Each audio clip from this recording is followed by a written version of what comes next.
Number 3. Empty your brain before it overflows. Have you ever seen a cup overflow?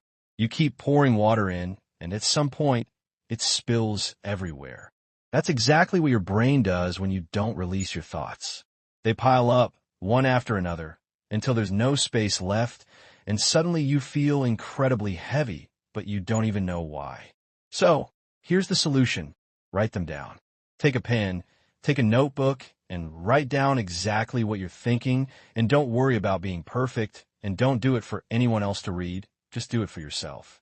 Let your brain breathe, because thoughts are so loud inside your head, but they become quiet on paper. Write what you're thinking, why you think it matters, what you're afraid of, and what outcome you wish for.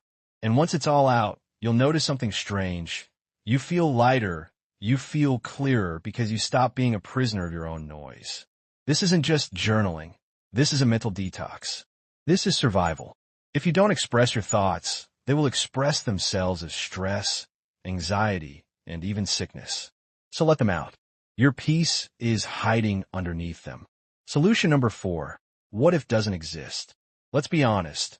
Most overthinking begins with 2 simple words. What if? What if I fail? What if they leave me? What if I embarrass myself? What if I never succeed? What if everything goes wrong? And here's the real problem.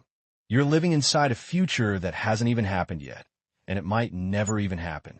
You're feeling pain from an event that doesn't exist. You're feeling rejection from conversation that never actually happened.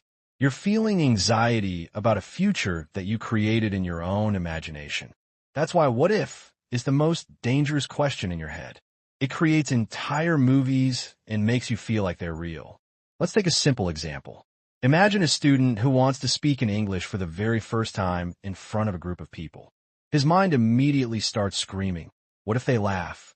What if I forget a word? What if my accent is bad? What if they think I'm stupid? Now stop. What actually happened? Nothing. He hasn't even opened his mouth yet.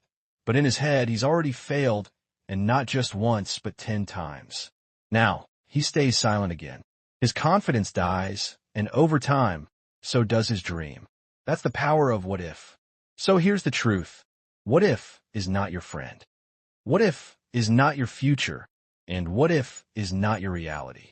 It's just your fear dressed up as a question. What if doesn't exist, so don't let it control a life that's waiting to begin.